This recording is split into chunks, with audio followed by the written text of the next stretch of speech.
Si Mary Jane Meloso, Pilipina inmate na nasa death row sa Indonesia, ay inilipat na sa capital Jakarta ng Indonesia. Siya po ay inaasahan na umuwi sa Pilipinas ngayong darating na December 18. Ang inang may anak na dalawa, inaresto at nasintensya ng death row noong 2010 after a suitcase she was carrying was found to be lined with 2.6 kg na shabu, in a case that sparked uproar sa Pilipinas.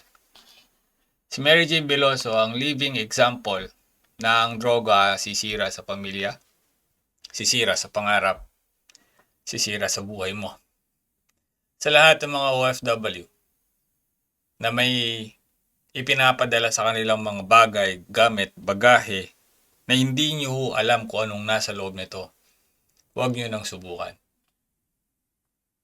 Ika nga ni Digong ito na ang last Merry Christmas mo.